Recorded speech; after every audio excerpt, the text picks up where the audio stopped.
Sky വാച്ചിലേക്ക്.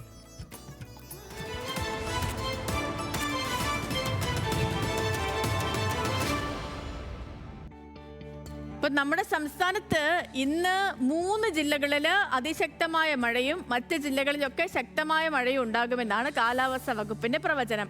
Kannur, Kasaragod, Kozhikode ഈ ജില്ലകളിലൊക്കെ അതിശക്തമായ മഴയുണ്ടാകും.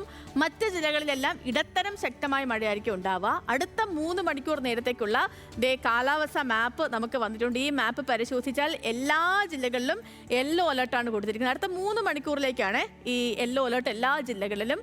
ഇതിൽ കോഴിക്കോട്, എറണാകുളം, തൃശ്ശൂർ തുടങ്ങിയ ജില്ലകളിലൊക്കെ ശക്തമായ മഴയെ തുടർന്ന് കനത്ത നാശനഷ്ടങ്ങളൊക്കെ സംഭവിച്ചിരുന്നു. ഇന്നും സമാനമായ രീതിയിൽ അപകട സാധ്യത നിലനിൽക്കുന്നുമുണ്ട്. ശക്തമായ മഴയ്ക്കൊപ്പം തന്നെ കാറ്റിനും ഇടിമിന്നലിനും ഒക്കെ സാധ്യത ഉള്ളതുകൊണ്ട് ജാഗ്രതാ നിർദ്ദേശങ്ങൾ കർശനമായും പാലിക്കണമെന്ന നിർദ്ദേശം കാലാവസ്ഥാ കേന്ദ്രം നൽകുന്നു.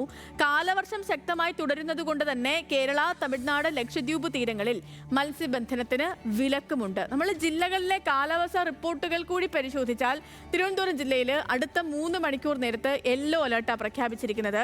ജില്ലയിൽ ഇടത്തരം ശക്തമായ മഴയ്ക്കുള്ള സാധ്യതയാണ് പ്രവചിച്ചിരിക്കുന്നത്. ജില്ലയിൽ അനുഭവപ്പെടുന്ന താപനില കൂടി നമ്മൾ നോക്കിയാൽ ഉയർന്ന താപനില 31 ഡിഗ്രി സെൽഷ്യസ് ആണ്. ഇതിൽ കുറഞ്ഞ താപനില 23 ഡിഗ്രി സെൽഷ്യസുമായിരിക്കും തിരുവനന്തപുരത്ത് ഉണ്ടായിരിക്കുക. ഇനി മഞ്ഞ ജാഗ്രതാ നിർദ്ദേശം യെല്ലോ അലേർട്ട് നിലനിൽക്കുന്ന കൊച്ചിയിൽ, എറണാകുളത്ത് ഇന്നിപ്പം മഴ മേഘങ്ങൾ നിറഞ്ഞ അന്തരീക്ഷമായിരിക്കും ഉണ്ടാവുക. ജില്ലയിൽ ഇടത്തരം ശക്തമായ മഴയ്ക്കുള്ള സാധ്യത പ്രവചിക്കുന്നുണ്ട്.